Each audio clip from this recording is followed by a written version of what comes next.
رسول اللہ صلی اللہ علیہ وسلم ایک جگہ سے گزر رہے تھے، قبرستان آیا تو ایک خاتون کو دیکھا کہ اپنے بچے کی قبر سے لپٹ کر رو رہی، ماں تھی رو رہی تھی. تو آپ صلی اللہ علیہ وسلم نے اسے کہا کہ صبر کرو. شام کا وقت تھا، جھٹپٹے کا وقت تھا، مغرب کے آس پاس کا وقت تھا. تو آپ نے فرمایا کہ صبر کرو. ماں سے کہا. اس نے آپ کو پہچانا نہیں. اس نے کہا کوئی راہ چلتا آدمی مجھے صبر کا مشورہ دے رہا ہے. تو اس نے کہا کہ اگر یہ صدمہ تمہارے اوپر آتا تو تمہیں پتہ چلتا کہ صبر کتنا دشوار ہے. کسی ماں کے لیے اپنے بیٹے پر صبر کتنا دشوار ہے. تو یہ اس نے کہا تو آپ تو چلے گئے. پیچھے سے کو صحابہ تشریف لا رہے تھے. انہوں نے سے بی بی سے کہا کہ تم نے پہچانا یہ کون تھے؟ کہتی نہیں. تو کہا یہ رسول اللہ صلی اللہ علیہ وسلم تھے. تو وہ الٹے قدموں آئی اور کہنے لگی، سیدھی حضور کی خدمت بارگاہ میں حاضر ہوئی. کہا یا رسول اللہ میں نے آپ کو پہچانا نہیں تھا. میں کبھی یہ نہ کہتی جو میرے منہ سے جو جملہ نکلا، لیکن میں نے پہچانا نہیں کہ آپ کون. تو آپ نے فرمایا کہ الصبر عند صدمۃ الاولی، صبر تو یہی ہوتا ہے جو صدمہ پہنچتے ہی جو کیا جاتا ہے.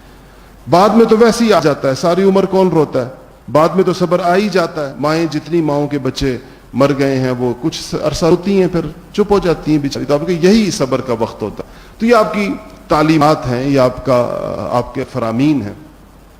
نوحے سے خاص طور پر منع کیا.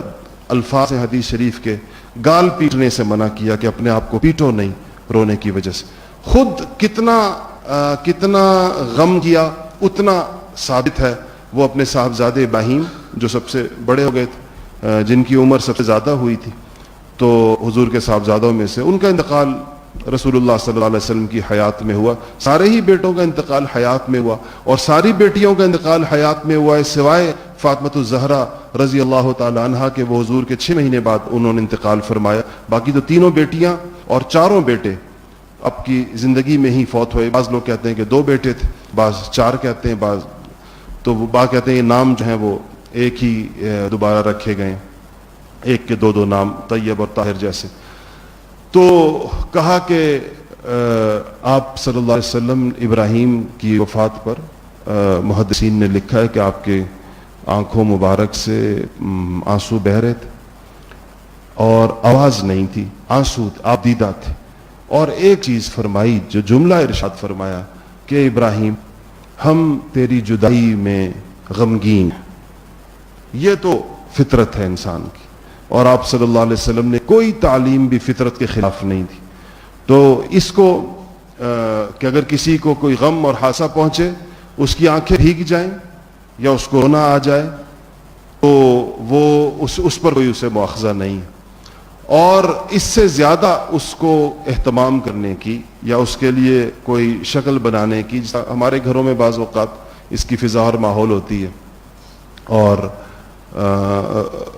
خواتین کے ہاں خاص طور پر خواتین رونے دھونے، ہمارے بعض علاقوں کے اندر تو کسی کو رونا جو ہے وہ اس کے حقوق میں سے سمجھا جاتا ہے کہ فلانے کا بندہ فوت ہوا ہے تو جا کر کہتے ہیں باقاعدہ اپنے گھر کی خواتین کو کہ جاؤ فلانے کو رو.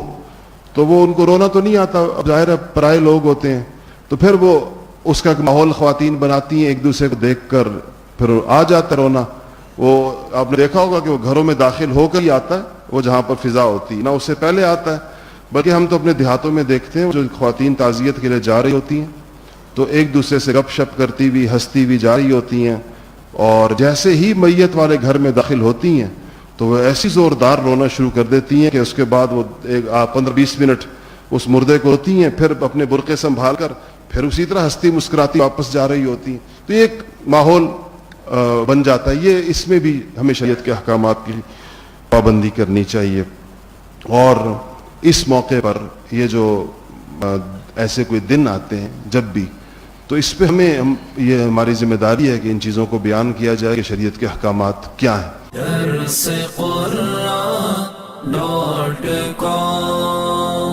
www.darsequran.com